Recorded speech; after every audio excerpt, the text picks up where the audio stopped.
I'm Ivan Schwartz. I'm the founder and director of Studio Ice that is based in Brooklyn, New York. I think the things that we're best known for are bronze sculptures, traditional bronze sculptures.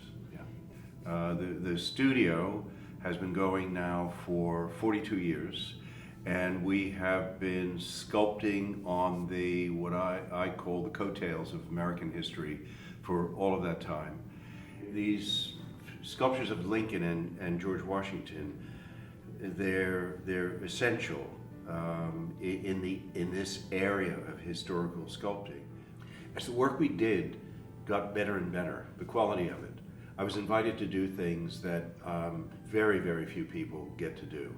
Actually, right about the time that we did this Lincoln sculpture and another Lincoln sculpture for President Lincoln's cottage in Washington, I had a friend who ran the National Trust in DC, and he made an introduction to the curatorial staff at the National Museum of American History, and I was invited to go and look at some of the Lincoln artifacts that they had in the collection, which included Lincoln's most famous stovepipe hat, which was sitting in a sort of white box on the table.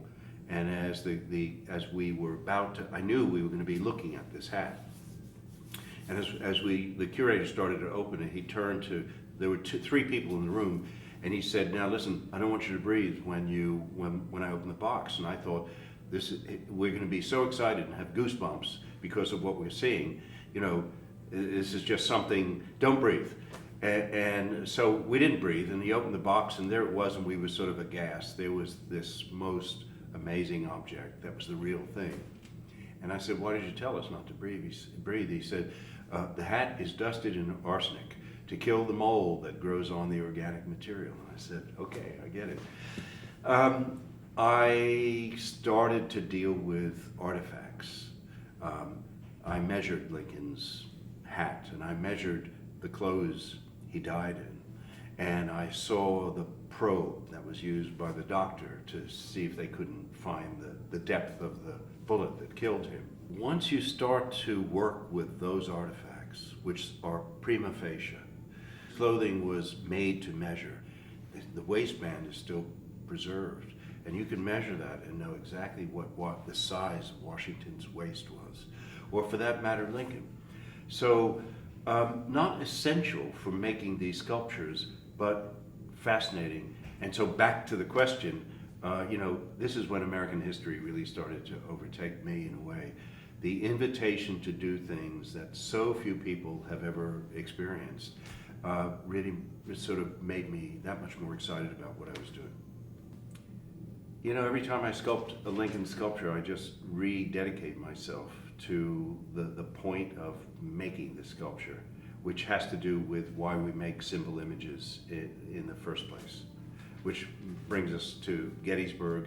Not long after the battle at Gettysburg had ceased, that he crafted one of the most enduring and powerful speeches that any American has ever given. And for the past, since 1938, I think, there has been an event commemorating the Gettysburg Address. And so by invitation, I came down to, and this is the third time I've seen it, and it's no less moving to me on the third occasion than it was on the first occasion. And I love the reading of the address. It makes me very proud to be an American, and it makes me understand the things that I personally believe in and the things that I hope other Americans also value.